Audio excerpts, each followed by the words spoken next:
What's happening, homie? We are back. It may have been 6 weeks since I last posted, but alas, I am alive. Today, we are at the third day of the Intelligentsia Cup, the Winfield Criterium. You might be asking yourself, why the third day? Well, it's because I sucked the first 2 days. Content's not very good. Hey, but the off-season's upon us. I got plenty of time now, and I'm really excited to get back to posting some videos, so let's go ahead and jump into this one. Alrighty, here's some statistics you might find interesting. My FTP is 300 and some odd watts. We average 251, normalized 283, and 28.3 miles per hour. Average lifespan of an otter is 10 to 15 years, but they can live up to 21 years in captivity.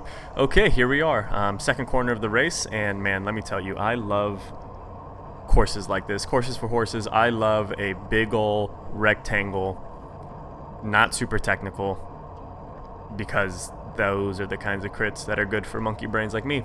And so you'll see some guys are already off the front, don't know what they're doing.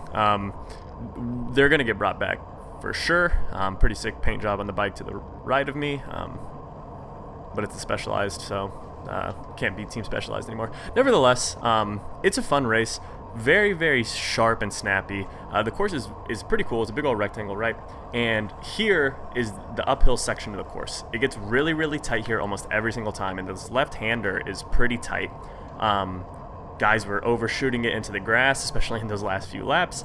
It's a lot tighter than it looks. That inside corner has mud on it, so if you hit that corner taking it a little too sharp, you're just going to lose your wheels.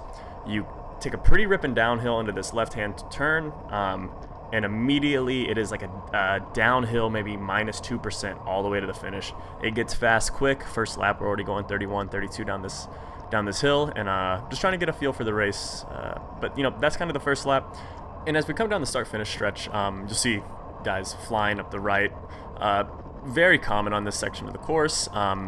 It's just so fast that the draft, matters a ton, but if you can carry your speed around some other guys, it's pretty good. Right-hand side's pretty sheltered, and I find later on that you can take that line a ton, and no one blocks the inside, which gives you a great angle. And we're just kind of taking a look again at this corner. You can see I take the corner terribly there, but it's one of those places that really, really matters. And if you can take it well, like you can see up the road, some of those guys who took the corner well, guy on the right almost biffs it, they carry so much more speed, and since that guy almost biffed it, I'm now having to do tons of watts, doing over 600 watts down the whole straight to get onto this guy's wheel, who's doing 600 watts to get back onto the pack's wheel. And that's the thing, is like a break could have gone here. Like I could have seen it happening, but the pack was really, really encouraged to chase things back. I just don't ever think it was really the right mix of guys. And that's the thing about this course, is if it's together, it's slow until you hit that downhill, until people kind of get encouraged and want to attack. So all in all, super fun course. And one of the things I'm really proud of here at this race is that I felt much more aggressive, and like I was putting my wheel where maybe a year ago I wouldn't have. This season I haven't had a ton of success, but I find myself being more comfortable in the pack. On my right, commentator for the Criterium Nation podcast. Pretty cool. Talked to him a little bit at the races, but nevertheless, like I feel much more comfortable in these packs, and that's why kind of showing this part is, one, it gets packed up super bad on this backside, but also just kind of being a little bit more comfortable. Not doing a great job here, obviously, but all in all, feeling more comfortable in the pack as time went on, especially compared to last year. And that's something I've noticed. More recently moved up to the Cat 2s, and it is so much more packed up, and people are much more willing to fight. You're going to see again here, like it just bunches up a ton. Everyone's on the brakes. You can see that inside corner has a ton of mud, like I was talking about. And it's just how it is. I find a really good line here to move up the inside on this start-finish straight.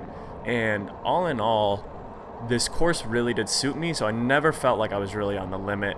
182 BPM is really not that high. I know we're only about 10 minutes into the race, but nevertheless, I was never on the rivet. And we're going to jump ahead here to the final corner where, again, I take a really bad line, like terrible. 26 is just too slow. I took a little scared there. And you can see ahead, and this is the reason I want to include this, is how strung out the race could get. We are literally, the first guys on the pack are going under the start-finish banner as we speak, and I am probably 150 meters back. And that is what I thought was kind of the most interesting feature of this course, is that how often it would go from stretched to bunched. And you kind of see that here there's a little bit of gaps forming, but as we come through this corner, right, it's starting to get a little bit more packed up. And as we go through the next corner, it gets even more packed up. This is just, an example of that. Look at how wide it is. I find a kind of sick line moving up on the left-hand side here. We're about 36 minutes into the race. Race is about 50 minutes. I find a good wheel.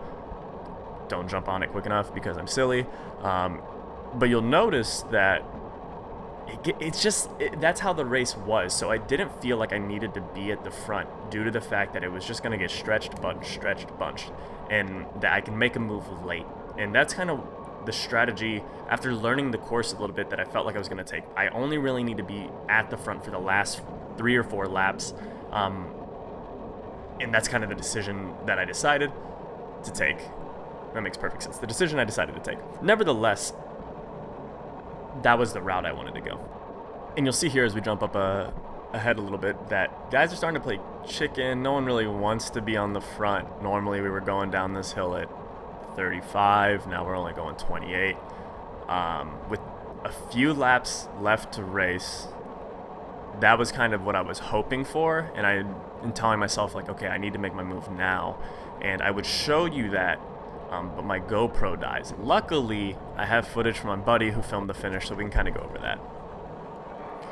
So as you can see, it is super wide. I just ended up not being able to move up quick enough. I made a couple bad decisions, and I had to brake in those final 2 corners. Ended up placing 19th, I think, which was better than I had been racing, so fairly happy with that. But yeah, course really suited me. If you enjoyed the video, please like, subscribe, and I'll be back with another one soon. Deuces.